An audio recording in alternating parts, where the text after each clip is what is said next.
We go. Hello and welcome to the Squeaky Bum Time Podcast. I am proud to say with Mike and Laurent, it is Monday, November 14th. In this episode, we will review the last round of fixtures until Boxing Day. Oh my God, 6 weeks. We'll check in on the Ronaldo saga because he's an asshole. But first, Mike, you're back. I'm back. I need a full rundown. Where have you been? How are you doing? We want to hear about the bants, about where you are, and then I was on Epstein's Island for 6 weeks. Nice. It was pretty nice. A lot of kids, a lot of politicians. Anyway, no, I have had a child of my own. I didn't birth it, despite the fact that men can give birth. Did you know that? Yeah, men can give birth, right? Yeah, you're a birthing person. That's correct. I kept telling my wife, "You're not that special. Like I could do this too." But we had a beautiful baby girl, Abigail Catherine. She is screaming her head off in the other room right now. But we are so blessed. Unfortunately, she looks like me, which is tough. You can tell. I mean, like I look even fatter in the face than usual. Yes. When she's pissed off, she looks like me. When she's not, thankfully, she looks like her beautiful mother. So she is healthy. Thank you, everybody, for reaching out. I heard from a bunch of folks. I am wobbly. I am tired. I have been watching the football. I am excited for the World Cup, and I do need a state of Spurs, and then I'll do. I don't know. I don't understand. I don't have any way to characterize this other than they're really, really bad. Yeah. With a few terrific players. Yeah. Obviously, Dejan Kulusevski coming back into the fold is tremendous. He's good. And having him be at full strength, wow. He's unbelievable. His mate from Juventus, as we like to say, Rodrigo Bentancur, clearly far and away the player of the season for us. I've texted you separately a few times. He is our Gundogan. Like, he's that player for us. He's been he's unbelievable. Kane does Kane things. He's great as well.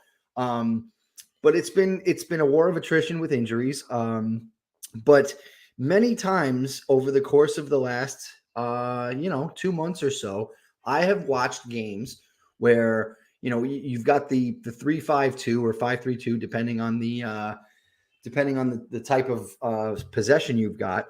But what will happen is, and I've sent screenshots of this to you, where you've got 3 defenders, you've got 3 attackers on the other side of the television, and you've got basically 8 or 9 defending players, opposition players, in the middle of those 2 things. And everybody's like, how the fuck are we going to do this? And because you're not going to do it, right? Like, for whatever reason, you have Højbjerg, you have Bentancur, you have my friend Basuma, who bossed the game against Liverpool a few weeks ago. He was great. But yet there's no way to get through this line somehow. The obsession with going around and over is bad, and it stinks. And I frankly am tired of Conte's shit. This is what we needed. The show has been missing your anger at Conte that you've been brewing and sending to me in between poopies. Between changing diapers, my diapers. It's if you were to give Mourinho, I won't say Nuno because that's a bridge too far. Yeah. Or Pochettino, Bentancur, Kulusevski, Basuma, and Christian Romero. Gosh, 29 points from 15 games looks like a bad start. Here's the thing that I think about. Eric Dyer needed to be replaced 5 seasons ago. Sure. Absolutely. And he still has to play. And by the way, I still love him, but... it's not that you don't love him, but the fact that he's still trying to anchor that defense. He's moved from the middle to the right. When he's on the right, he's making more mistakes because I think he's probably playing too much where he's just like, I can't. I don't want to segue into World Cup stuff too quickly, but if he plays against the Americans, we have a fucking chance. But no, you're right. He needed to go years ago, or at least just not start regularly. Or in the right setup. Like, he should be in the middle of a 3 when the 3 is good. But when the 3 is bad, he should not be one of those 3. Clement Longley, I get it now. I understand Barcelona. Yeah, he moves stinks like an aircraft carrier. Who flew by him in one of those games? I don't even know. So many players. It was, but it was really bad. It was right like a past guy him. was standing still. It was Bournemouth, I think. It was like Solanke or something like that. Like, what are you doing? Anyway, So the I'm glad club that is we're getting half really a good. great state of Spurs. This is They're half really good and half terrible with what feels like a world-class coach who doesn't know what the fuck he's doing. Like, Well, the narrative for Spurs from the outside is don't watch them until the second half. And then in the second half, you get these crazy games. You had the crazy Bournemouth game. You just had a crazy game games, versus multiple Leeds. Champions League games. Yeah, just a lot of crazy games. Yeah. But let's go through the scores, and then we'll sleep back around into Leeds. But I'm ready to do it because you're back, and I can do my scores. All right, let's see the scores. We go. Manchester City 1, Bournemouth 2, Brentford 2. Oh, I died inside. This was the worst performance City has played all year. And Brentford were the Brentford that we like. Shithousing, football playing, punch you in the face, smash, schmouth, Brentford. This was a Bill Parcells Brentford performance. Fantastic work. My friends from Nottingham Forest, I've been saying it, Steve Cooper would get this team together. He made it to the break, and he gets himself off the bottom. Wow. They defeat Palace 1-0. Our friends from West Ham, Mr. Moyes does not know how to play with new toys. He can only play when his team stinks. He can only use toys that are wooden, and he can pull with a string. They lose to Leicester. And the other side of that, Rodgers' renaissance continues as Leicester are now getting clean sheets because Feist is incredible and their goalkeeper no longer sucks. Bournemouth 3, Everton 0. That's Frank Lampard right out of the bottom. He's not supposed to be there, but he is because he's not a good coach. But my boy Gary O'Neill killing it. Liverpool 3, Southampton 1. Southampton are going down. Newsflash, Darwin Nunez is really good. He is now number 2 in the league in goals plus assists per 90, behind your friend Erling Haaland. Maybe that $80 million is worth something. But one thing that's interesting, narratives are formed in the first 5 seconds we see the guy. He goes off. He makes a couple mistakes. He's bad. He's been fantastic. Tottenham 4, Leeds 3. The crack cocaine boys of Leeds, as Chari has gotten off the drugs because he just watches Leeds. We now know why, because Leeds are crazy and they play crazy games. Then the almighty powerful Toon Army sitting in third place with the best defense in the league. 5 on the trot. Defeat Chelsea 1-0, and they battered them. They pressed and choked out Chelsea like they were a bad MMA fighter. Amazing stuff. And then the great and powerful Arsenal, top of the league, 1 loss, defeat Wolves 0-2. My boy Odegaard carries the day. And then on Sunday, we had Villa defeat Brighton in another loss in the face for my team. Danny Ings puts in 2 as a good evening. Unai Emery, a friend you didn't get to say hello to, but he's back. I didn't. And then we had United defeat Fulham in a really good game. The one go down to Craven Cottage and get the win. But Fulham were good. And I'm going to say it, brand named Man United win in Squeaky Bum Time by their boy Garnacho. Fun game. We had a lot of Squeaky Bum Time this week. A lot. And they win 2-1. I was hoping that it had 1-1 all over it, and then United pull it out of their ass, as they're prone to do because they are United. And as we've learned from the Champions League, DNA carries. Yeah. DNA carries. But I'm going to go into the individual game breakdowns and go to my friends from Manchester City, talk about my beloved team. They were bad. They were bad. At home, normally when City have a bad game like this, it's usually because they put some weird lineup in. But this was City's best lineup with Gundogan, with Rodri and De Bruyne, Foden and Bernardo Silva and Haaland and all the crew. Everyone was there. A little bit weird to have John Stones at right back, but he's so good with the ball and was basically playing in central midfield. Sure, the defense was a little bit weird, but everything about City was disjointed. It seemed like every pass didn't come off. Haaland seemed to be falling down every other minute. There was a moment, there was a goal-mouth scramble somewhere in the beginning of the first half that maybe City could have had a penalty. It's around the 23rd minute. And then again in the 33rd, lots of shots and lots of scrambling. Yeah. But can I ask you a question? Yeah. Manchester City. So I have not been watching a lot of the games outside of Spurs, wherever I could, right? But I have been tracking pretty much all of them on numerous apps. Yeah. Mainly because I like to do player shot props, as I've lost a lot of money on that so far. Anyway, 29 shots for Manchester City. Yes. Erling Haaland had 1. Ineffective shooting. Explain that. I don't understand how that's possible, because I didn't take Haaland because Haaland's bar is very high, right? He only shoots if De Bruyne gets him the ball. There is no other person who gets him the ball. It is all directly from De Bruyne. And De Bruyne, what is forgotten about De Bruyne and what makes him great is he's like a closer. He takes all the shots and forgets. He does all the passes and forgets. You don't call out the passes that miss and no one ever gets to, because of that fourth one that connects and you're like, holy shit, that ball. But there's a lot that he doesn't connect with, that he kicks right into the guy in front of him. Now, they're always in the final third. They're not causing breaks. He works back when he makes mistakes. But he's not a great midfielder because he's perfect. He's a great midfielder because he's not afraid. And he really put a lot of balls in. They just seem to just go through the box. So Haaland didn't get on the end of anything. And Brentford beat them up. They put 2 guys on him. And he was on his own. And there were just 2 defenders on him. And City never really adjusted. They never made any changes to try and pull someone out. Maybe they should have gone 2 up front. It was very much a, let's just try and get everything to Haaland. And City just never connected. There was just like an electrical disconnect from that magical brainwave that they were all connected to. Foden had a good goal. You thought City would kick on after Toney scored, but Brentford were just better. And I don't think any City fan anywhere would deny Brentford winning this game. This is the version of Brentford that you really love, that we get on those night games at home.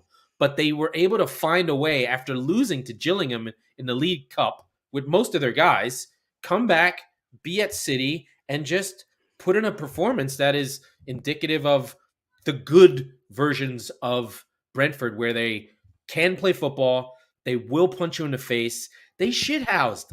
It was gnarly. It wasn't, everything was disjointed. Right. It was just one of these games. It was like, I don't know how City, these are the games that you see City play and you're like, if this happens in the Champions League, this is why they go out. Someone's sitting back.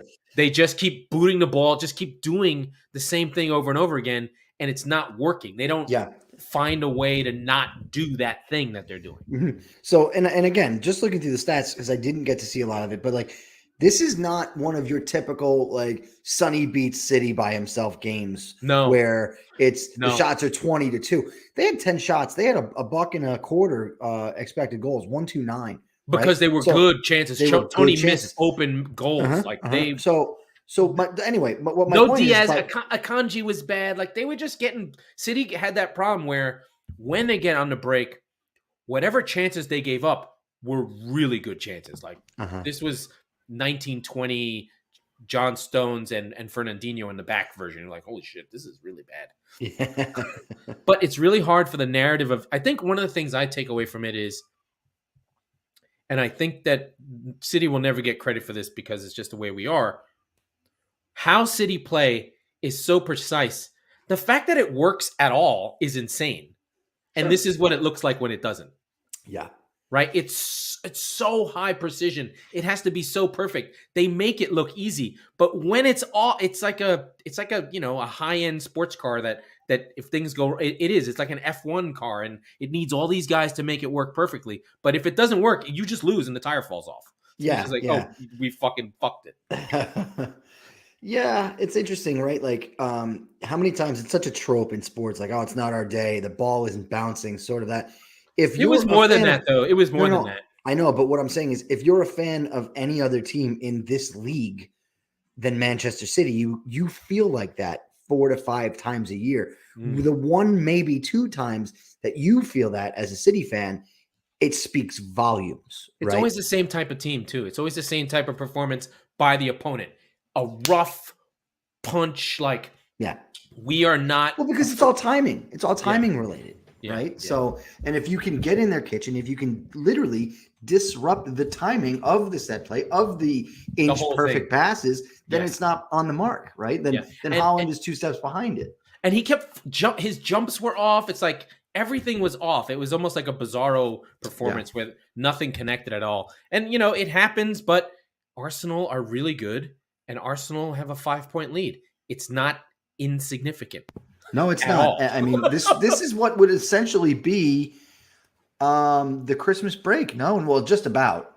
It's close. Yeah, it would be close. It's probably less games than the It's Christmas a few break. less games, but I'm trying to look it up. Yeah, but... I do want to go into Arsenal because they're the Hold probably on one the next. second. No, go Are ahead. you concerned about Holland? No, You're not? no. You should be. Why? Ashton United FC Oh, have right. lodged a bid for him. Yes, leave Manchester City. non-league team. We just want to borrow him during the break. For 28 days during the World Cup because I guess they're not stopping.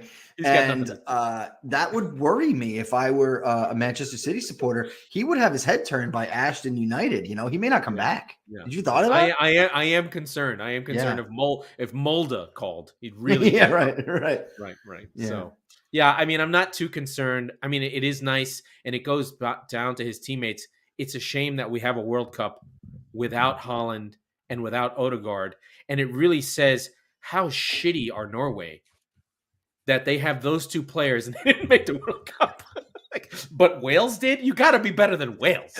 I will give Norway a pass only because the European qualifying is just a brutal stretch. Yeah. And they will probably in 26 because they're expanding on more teams. Yeah. And honestly, you know, I'll riff real quick, but I think that if we are going to do that, just give all the spots to Europe. Stop pretending like Canada deserves a spot all of a sudden. They're good. Like automatically, though. And no, probably not. It goes for every team in CONCACAF. Nobody in CONCACAF deserves to be rubber stamped on. Not Canada, not Mexico, not the United States. No. So just give Italy a spot. Give Norway a spot. Give Iceland a spot. Yeah. I don't know. It is weird. It goes into like Super League-y kind of stuff. Do we want to make the World Cup Super League-y where there's no? But what I'm saying is the team should just be in it. We shouldn't even have qualifiers. No, I'm not saying the specific teams. I'm saying the federations, right? I'm saying if CONCACAF has 3 in a playoff team now, I don't have the 26 rules in front of me, but I would imagine they have at least 4. Fucking why? Why?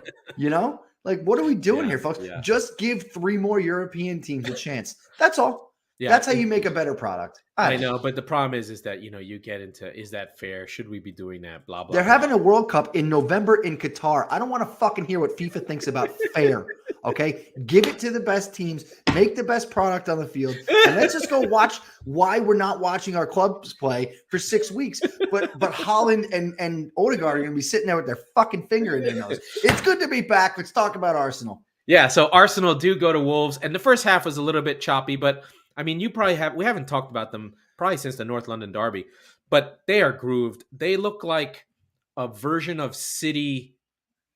So they play like City, but with joy, if that makes sense. Yeah. A less robotic kind of like if City are a robotic, precise German car of destruction, this is like an artisanal version of City where it's just like, oh, we're going to sprinkle a little Brazilian Jesus and let him do what he wants. You want to run over there? You can go over there. Martin Odegaard, you always want to stay over there? You stay over there. But the thing about Arsenal right now is like they just get winners from different places. Like sometimes it's Saka. Sometimes it's a Martinelli game. Jesus is still just running his ass off and beating people in the face.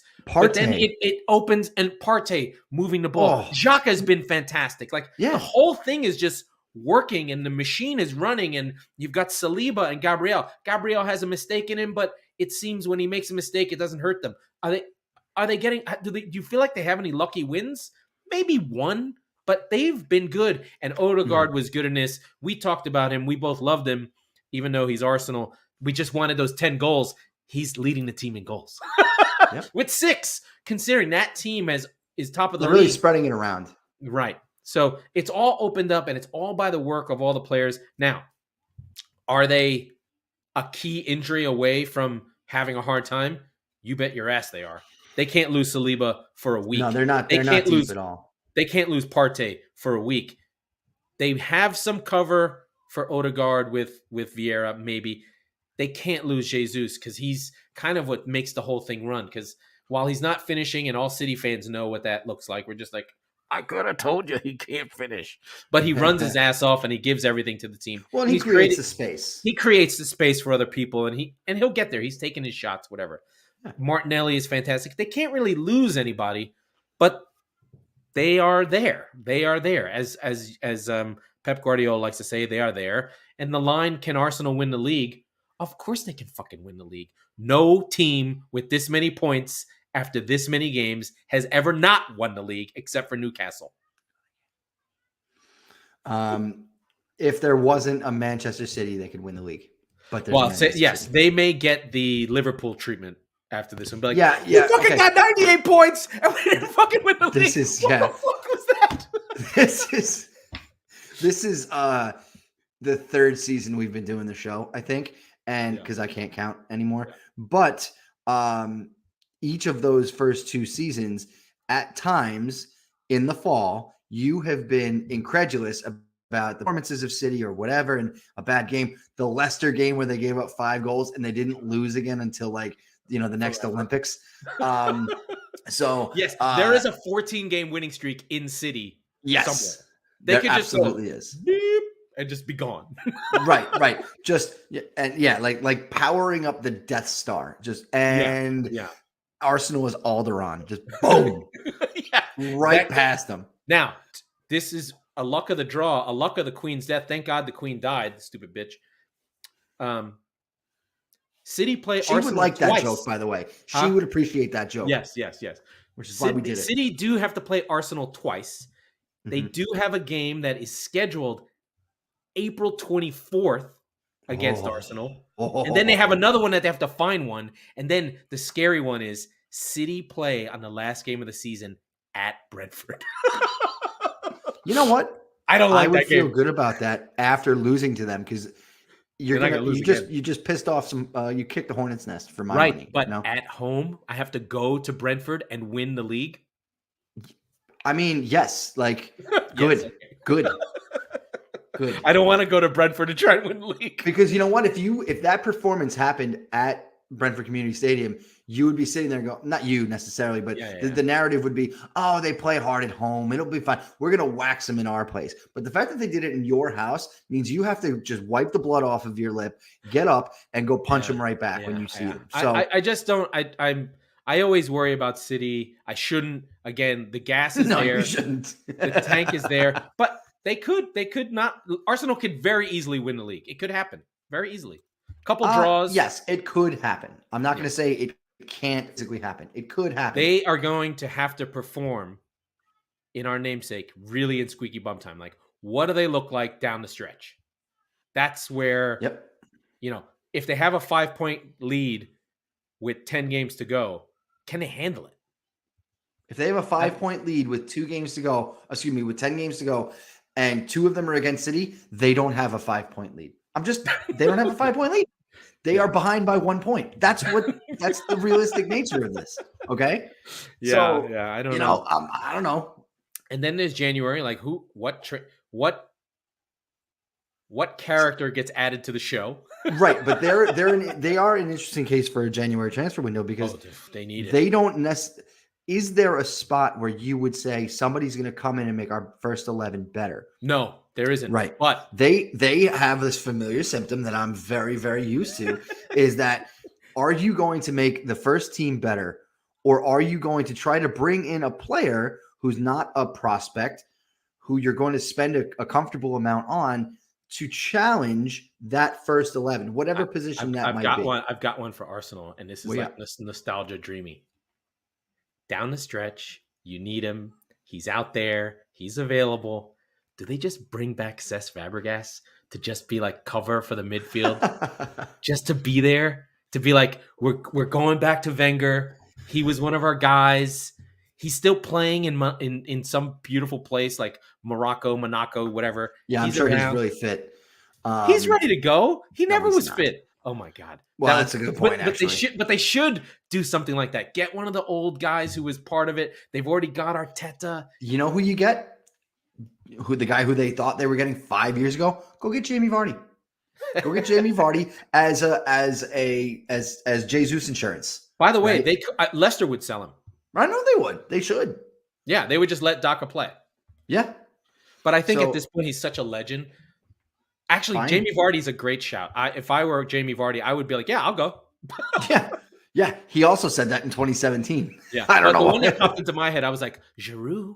Giroud's available. Yes. Yes. That's a good By the one. way, Like a change of I've been pace kind of following guy. Serie A a lot. He's been killing it from Yeah, Milan. he's good. Killing it. He can't run, by the way. He just No, he doesn't have to. He just stands there and is just he makes his hair so stiff he looks that amazing. he has. If you think about it, it's like a launching ramp for headers because he's got like the coif, like Yeah. so. Yeah. It's So he's impressive. yeah. So that's them. And then we move on to another team that probably needs a lot more transfers than whatever. I don't know if you want to talk about this, but Newcastle, they fucking kicked the shit out of Chelsea. Just a level of pressing that is not usual. Like Chelsea are broken right now. They what's the line that people have been saying about United and Chelsea? They spent $250 million. Where is it? Mhm. I don't see it. Cucurella's terrible. Aubameyang's terrible. Koulibaly's terrible. They're just bad. I can't. And it's everything was based on these wing backs, and they're gone. And so they have zero creativity. There's no Conte. They've got nothing. And I'm sad because I love Potter. I want Potter to do well. And Newcastle just fucking jujitsu chokehold them. My cold take is that the team that will benefit the most from the World Cup is Chelsea. For sure. Because that will give Graham Potter 6 weeks. That will give him the preseason he didn't have. But they got 16 guys going. But they have a lot of guys going to Qatar. But they'll come back. Now, some will be back earlier than others. Right. And that's the misnomer, right? The idea that, the English players will go on a run. Christian Pulisic, guess what, pal? You're going to be back in Chelsea camp real fucking soon. Yeah, 2 weeks. Yeah. So it's basically an international break. Yes. Thiago Silva is going to be on a run, right? Yeah. Kai Havertz is going to be on a run. But, Koulibaly, really? You'll be back. You'll be back, buddy. So I think that there's optimism there. And what it will do is it'll give the guys like, I'm sure he's not lying before I say this. Yeah. For I'm a big fan of, that'll give him a chance to really. Who's that? It faded. Armando Broja, excuse me. Oh, love him. Yeah. But so I think that there's a lot of players that are chomping at the bit for 4 minutes. You're seeing an opportunity now. You have almost twice as much of an opportunity because a lot of the star men are off. So you can have that relationship with the new gaffer and get that time in those games coming out of the break on Boxing Day and beyond. Yeah. And I think that they'll take off. I don't think that they're good. I just don't think they're this bad. Right. Yeah, so, it's really weird. I mean, I follow are Brighton and Fulham and Brentford within 3 points of them in 6 months? No, they're not. No. Fulham, maybe. Fulham. Yeah, maybe good, Fulham. Yeah, okay. They're good in the sense that we said this in the preseason where every team in this league is good, maybe except for Southampton. Yeah, I mean, and I think the table's really playing that out. I think we're starting to see, but I don't want to short shrift Newcastle. They are fantastic. No, not at all. They're so good. I don't think that Chelsea were not favored in this game. No, they weren't. They were big dogs, like 220. Yeah, away. Of course. Yeah. They're not as good at all. Hey, one important note about Newcastle, we said this before we went on the air, they haven't really spent that much money yet. And the biggest splash they made is hurt Alexander Isak. He hasn't even been playing. And they don't need him. Almiron they could use him, but Almiron went nuclear.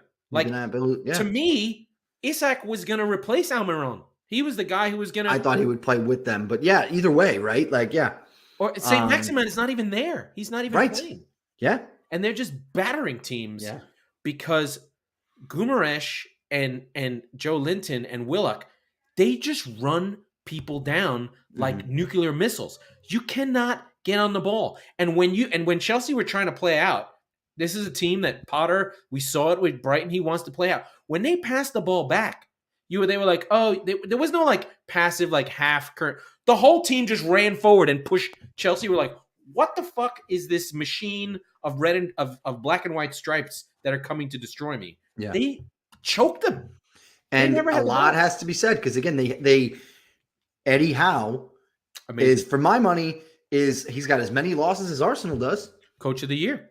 Sure. I mean, look, that I don't like it, but if you're calling it right now, it's Mikel Arteta. I understand. That's fine. I see what you're saying. Yeah, but I mean, Eddie Howe's right there. Right? Listen, they are 2 points behind City. I know. That's Newcastle. Five wins on the bounce. So, I mean, they have a game in hand, sure, but I really like what they're doing. I listened to the High Performance podcast. They had Eddie Howe on, and it's by a presenter of ITV, this Humphreys guy who's a Norwich fan. And they did like a whole psychological thing about Howe, and he's very well spoken and honest. It was really good just to hear like a guy going through it. Like, hey, when I got sacked by Bournemouth, I was depressed. I was done. I didn't know what to do. And how he sort of picked himself up, went to see other coaches, put things back together. And, you know, one of the things I think about, and we'll go on to some other games after this, is just that dinosaur coach, that old school coach, they're done. Moyes, Dyche. Oh, yeah. There's no room for it. You can't play like that anymore. Teams already know how to destroy you. You're done. You can't. All these young coaches, De Zerbi, Arteta, they all come from the Pep tree or whatever, especially that 2011 team. The German influenced coaches of the pressing and the running and all that stuff, from Rangnick, even though no one wants to admit it, onto Klopp. You can't be a dinosaur sitting back. That's what's driving you guys nuts with Conte. It's like, what fucking century football are you playing? Yeah. Why are they waiting to lose? And it was the same thing as Mourinho. But the thing is that when you make those, when you have that type of strategy, it's not because you're sitting there playing like a coiled snake. You have the quality to go and beat the other team. The weird thing about Spurs, and as I guess we can kind of segue into Spurs and Leeds, it's been true against Sporting in the Champions League. It's been true against Marseille in the Champions League. It's been true against Bournemouth. These are not teams that strike fear in the heart of anybody. But Spurs play like it's Barcelona going against them. Right. And they defend poorly. And they really don't get out of front. But again, it's because there's that nakedness in the midfield. You have so much of around the wings, and Perisic, for my money, has been doing a great job. Emerson Royal can't spell the word cross. He's remarkably bad. Well, the other thing that he does is he's disjointed from his defending partner. He'll go run out there and expose. And that's what I was saying. And so now, left center back. You've got players sort of floating. You've got Højbjerg and Bentancur, or if Basuma gets to play. But they're in a sea of 4 to 5 defending opposing players. You've got the wing backs completely lost at sea. And then the ball gets turned over and it's 6-on-2. Yeah. Who's somehow? I've been watching this sport realistically for about 10, 12 years now. I don't know shit compared to Antonio Conte, but how the fuck is it that I can watch 4 games in a row and go, yeah, there's a problem right there, idiot. Like, I don't understand. Like I'm not saying I should be somebody's coach, but like, I just, it's the stubbornness and it's the walking into a brick wall that really frustrates me. And by the way, this is not to say that like this is against clubs who are just having the 2 blocks of 4 sitting deep. That has happened to an extent, especially when teams have had leads against Tottenham. But it's not. It's just teams playing a little bit conservative off the ball. As soon as they do, like you were saying about Newcastle, they all go. They're spring-loaded. So knowing that, you've got whatever defenders you have, and Romero's been out, so none of them are any good. And they're basically all on the back foot as they get this wave. And who did Jed Spence kill? Who did Jed Spence? Who did Matt Doherty fuck? Like what? Every time he plays, he's good. Look, I mean, yeah, I know. By the way, but let's give credit to Leeds. Leeds were really, really good. By the way, awesome. It was a bad opponent for Spurs. Like they came after them. The problem for Leeds is like their defenders. What a performance! Their defenders are terrible. Like Well, yes, Struck, but Struck and Rodrigo, my goodness, Cooper. and Somerville. I'm sorry. That dude's awesome. Did they pick you off the street? Like, I don't know where he wow, came from. he was unbelievable. But that's the kind And of thing. Like, you always used to say in like the early 2000s, like if the Yankees have never heard of a pitcher, he's throwing a 2-hit shutout, and what do you know, right? But that's what it felt like. Crescencio Somerville. I'm like, are you a rapper in your spare time? Like, what is going on here? he's awesome, dude. Well, He was great. listen, Robbie Musto on the Two Robbies podcast, he said Tyler Adams is a Champions League 6, and that the issue for Leeds is that Cooper and Koch are shit, and that's really the I issue. agree. And they just don't have the defenders to defend. But going forward, is there a more fun team than Leeds? You know, they just when we have Sonny, but no, like, but for their weight class, absolutely not, right? Like, they're unbelievable, and they're clinical. Like I mentioned, Rodrigo. Holy shit, the goals he took were classy, unbelievable finishes, and thank God we have that high end talent to be able to take us from the depths of shit. Yeah, but I do wonder for Leeds. I do wonder, the way I don't think it's clear the relegation zone. I think there's a lot of good coaches that are down there. The only one now I'm really worried for is Southampton, because I don't know anything about this guy who took the job, Jones, for Luton. He was the coach at Luton. He took over Hasenhüttl, but Leeds will be in a fight, but they will not. So Leeds will be in a fight. They also have a firing in them, because American coaches, they'll just fire. If Marsh loses 4 in a row, they'll fire him. Yeah, it'll just happen. Like if they get too far down the hole, they'll get into trouble. So Crescencio is Dutch, and he's been on Leeds books since he was 18. So they got him from Nowheresville, from Odo Den Haag, not Ten Hag, and he's been, he won the league with Leeds under 23s. So he's just a guy they've had, and they just were like, hey, maybe he should play. But this Spurs game was incredible, right? You had Leeds go up from Crescencio early, then Kane tie it up, Rodrigo at the break, then you have what the hell? I got a freaking thing here. Ben Davies scores out of a worldie out of nowhere. It took a deflection, which is fine. Then for some reason, it was frantic, and it was going in one way or another. The fact that that's how it did was kind of surprising. But then Rodrigo gets another goal. Then the 2 goals come from Betancourt twice, which is just like he's the hero we didn't know we need. He's the king who was promised. He's just everywhere, saving fucking Spurs ass every day. Yeah. He's going to the World Cup, right? He's playing in the mid. He's got to be Uruguay for Uruguay. Oh, with Fede Valverde. Oof. Oh yeah, they might be Uruguay good. And Nunez. Uruguay is a team to watch. Very excited for them. Are they still playing Sebastian Coates in the defense? Like, who's playing there? But a team that has the fighting spirit, Uruguay. We'll get into the World Cup. Maybe we can talk a little bit as we're sprinkling through, but we're not going to do the whole World Cup here. But I think we can probably bundle. We will. We'll do it on the next show. Bundle Liverpool and Man United. Liverpool really just getting their narrative right. Nunez starting to fire. They're not really having a hard time with Southampton. They were still open. I think Manny, who's in the WhatsApp group, is still fearing for life and death every time he watches Liverpool. Liverpool are still open. They're still giving up chances.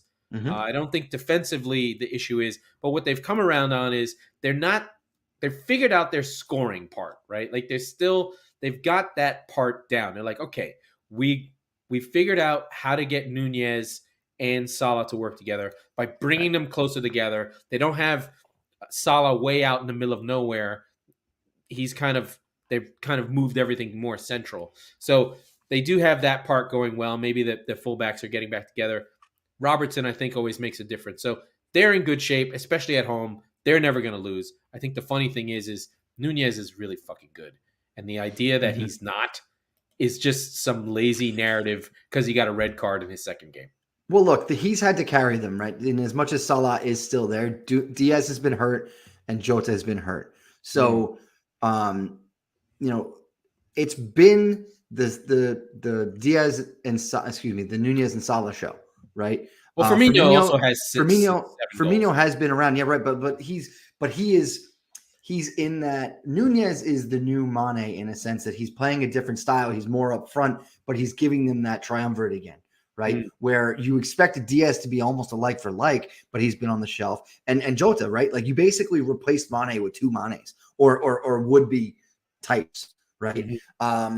But yeah, I mean, it's been interesting to see them kind of shift to a more traditional number 9 when Salah was playing in that role, right? He doesn't want to do that. No. Yeah, he does not want to do that. And I think, Liverpool still have a problem with depth. They still have to run Milner out there, and they still have to run fucking Trent Alexander. It's not Trent Alexander-Arnold. They still have to run fucking Oxlade-Chamberlain out there. I mean, they're still just missing players. There's still a handful of midfielders down. They probably need 2, maybe 3 midfielders to get that whole thing going.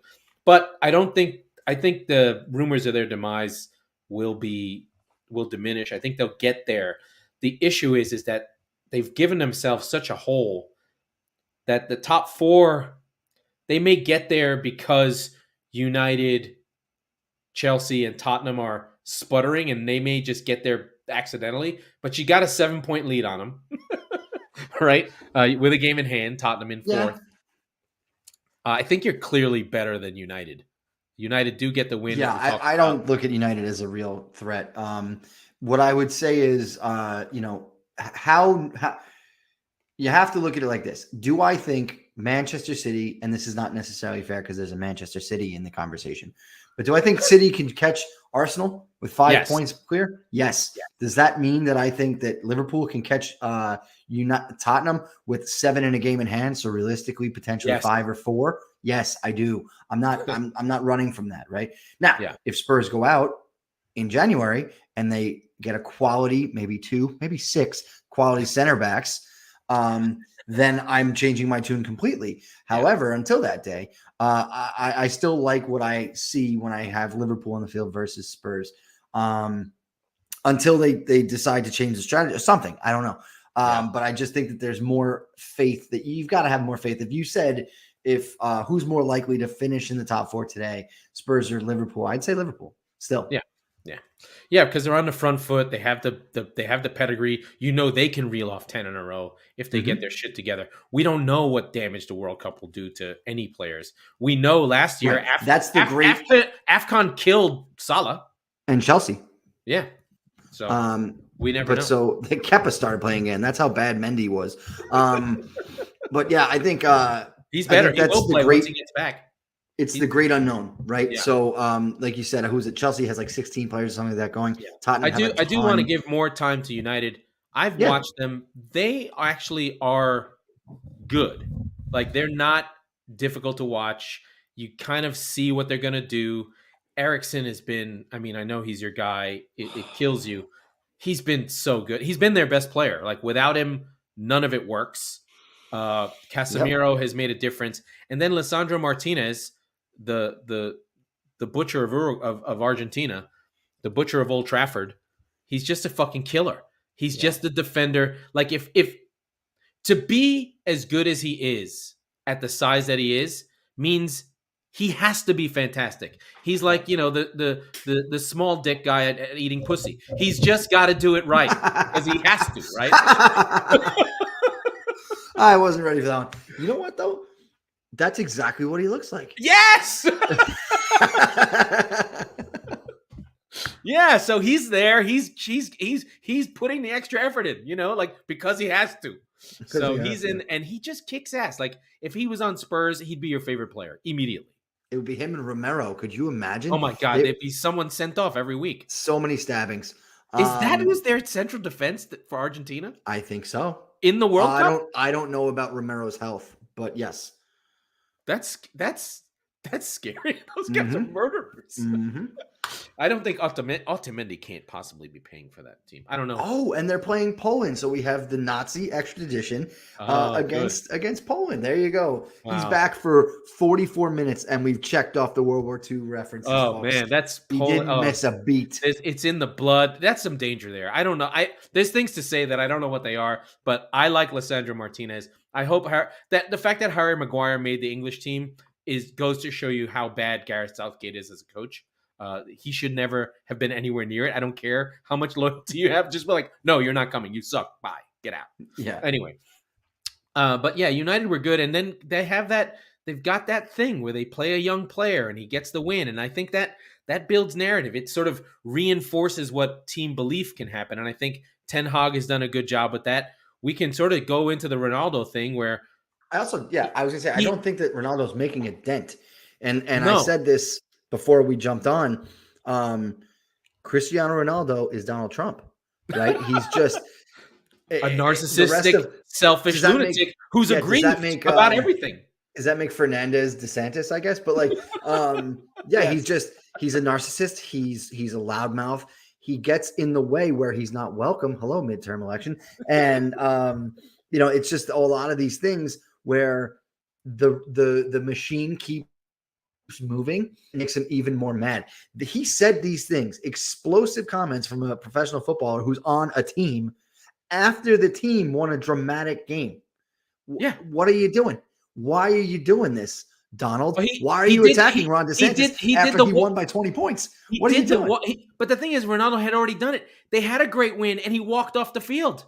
Yes. That was during a great win.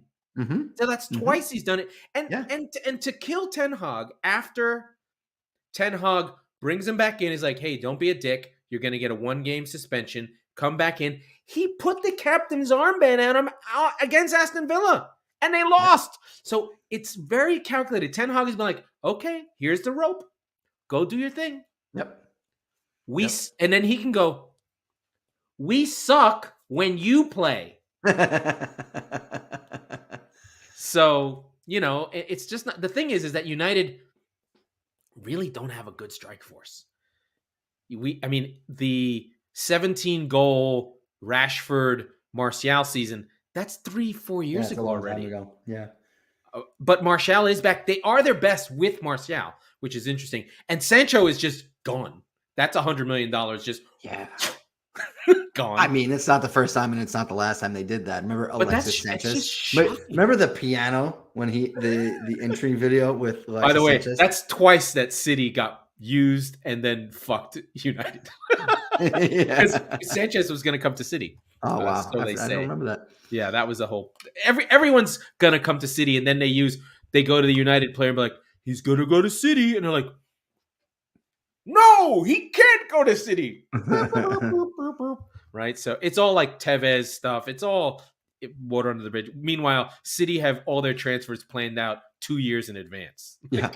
We're not just going to grab some guy. Yeah. All right. We're not going to get Kane. Oh, guess who we're going to get?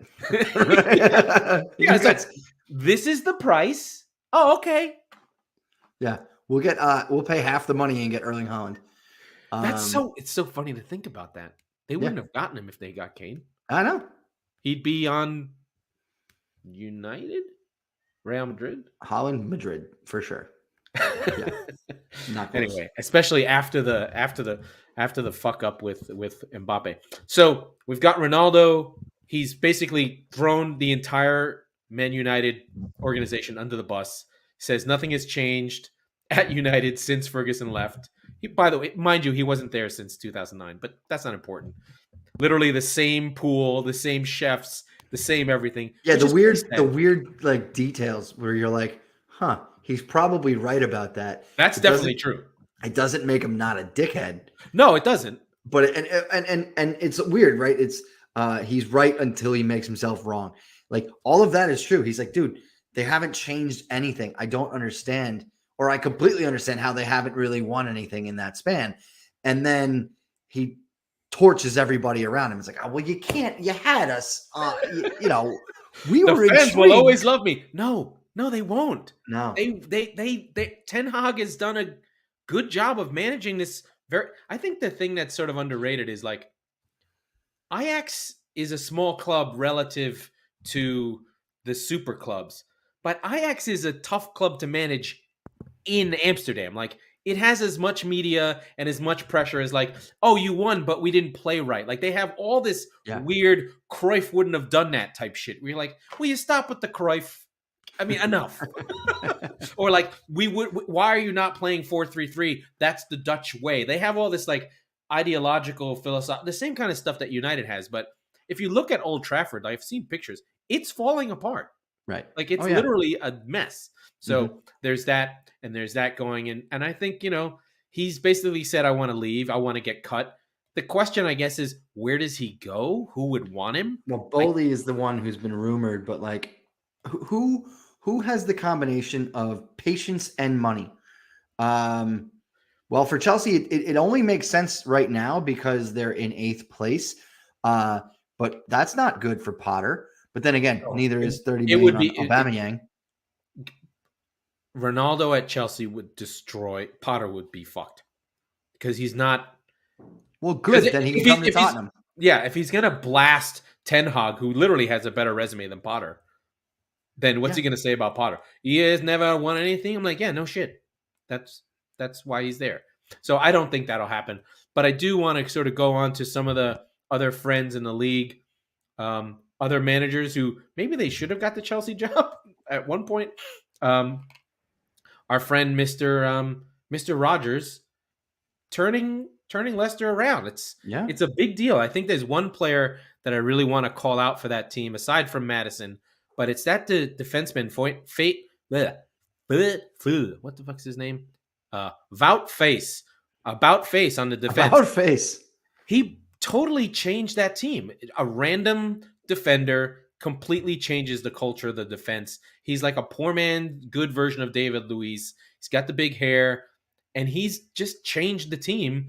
And their goalkeeper, who I thought was literally the worst goalkeeper I'd ever seen, is now going to go into the World Cup. Danny Ward, he's probably going to play for Wales and get the number 1 job. And he's turned it around. They've had a couple good goals from Tielemans and James Madison just carry the team. And your boy, I know your favorite, Harvey Barnes, and his tight chin. Yeah, shoot first, ask questions later, Harvey. And they've stopped playing Ndidi and actually gone to Samare. That's changed a little bit of the defense. My friend Mr. Iheanacho, who I thought was going to change the team, never did. And his 9.5, he just doesn't have that juice anymore. He has spurts. He's a player who's hot and cold. Yeah. They'll need him when they need him. Yeah, right. He's like a Viagra. You don't use him a lot. Any other teams that you've kept an eye on that are sort of floating? I'd be remiss if I didn't give Forrest a little love. My friend, Mr. Cooper, he's got the 25 players.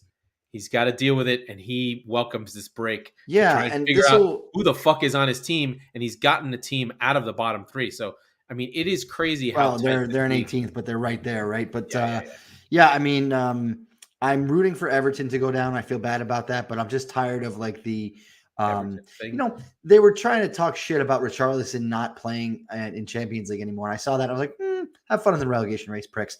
Again, they'll fire Lampard before they go down. They will fire Lampard, and it hopefully will save their season because I do want to see them get up. But like, if Lampard were to take them down, that would really hit different. I would enjoy that. The team I've actually seen the most of, or the outside of the headliners, I saw them play yet another nervy, brutally stressful game with Spurs. Bournemouth.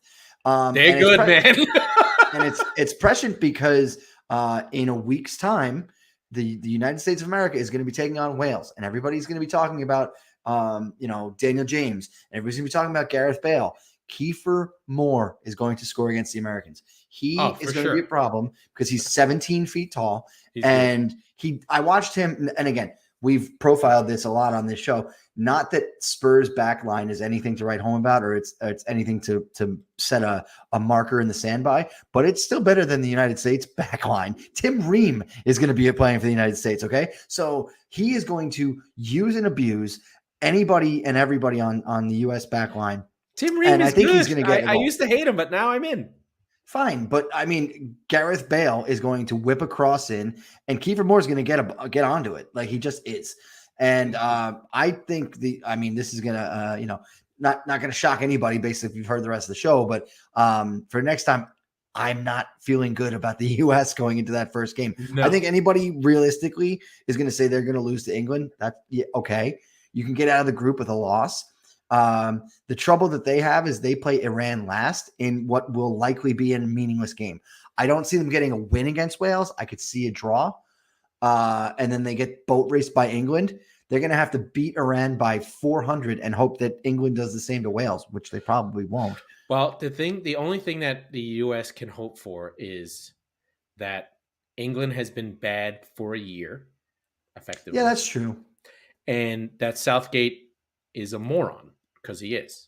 Right. Because he's lucky in a weird way that Reece James and some of the wingbacks are hurt, is that he's going to have to play Alexander-Arnold, which means that there will be really good service from the wing. But somehow he won't play him. He'll play Trippier. So he's going to play 5 defenders. He's going to play Maguire, Stones, Walker, Trippier, and Luke Shaw with 2 holding midfielders. With Declan Rice. Phillips and Declan Rice. Well, I don't even know if Phillips will play. But Declan Rice is effectively a center back who became a midfielder. So his instinct is center back. And he can't pass the ball forward. What Declan Rice is good at is winning balls and carrying it. He can't ping it. That's why he likes him to have Phillips next to him. Because Phillips will just fire one across to Sterling or fire one to or the wing backs that are going up the field. Right. But they are too defensive. And they just don't create anything. They're awful. And he doesn't make changes. Not only that, Sterling is out of form. He's going to play him every game. Yes, he is. Sterling's bad right now. And do you think Foden gets in? What? Do you think Foden starts? Because he looks like Foden he's in the best. Foden. I say he's in the best form of his career. So yeah. Well, you never know, right? It's such a short tournament. You just need shitty results. You don't even have. It's not even about results. It's not even about form. It's about results. Who cares? Right. If you get shitty goals and that you win, fine. But they should have beat Italy. We knew Italy was bad, and Italy are not even in the World Cup, and England lost to them. Yep. On home turf. I just went on a whole rant about on home turf. At home, exactly. With riots. I'm excited. I'm excited for it, but yeah, I don't know. I'm not excited for the US at all. No, I don't. I have no connection to the team. No, it's not. Well, not only that, I don't really feel that much anymore either. But because I used to be very, very into it, but I just it's a tough group, to be fair. But it's the World Cup, and you should be able to get past Wales in the basically that first game is going to decide your fate in the group. Realistically but let's be fair. Wales is not even a country. Okay. Yeah. Right? They're only in the World. They only are able to play because of the negotiation in the 50s to get England into FIFA, which is like, we'll go in it, but Scotland, Wales, and Northern Ireland have to have our own seats so that we have a little block that we can vote as. They shouldn't be in it. They should be part of Great Britain. Right? So they also haven't been in a World Cup since the 50s, since the U.S. beat England. So if you can't beat that team, and you're the U.S., you don't deserve to be there. You don't deserve to be there. But I do have one other person that I want to talk about, just Bournemouth-wise. We talked about the striker, but Philip Billing is just a man amongst boys. He's a 6'7" midfielder. I think he's gigantic. So between Kiefer Moore and Billing, Bournemouth have something going. But I still think they'll go down. I still think it'll end up being Southampton and Bournemouth and Wolves.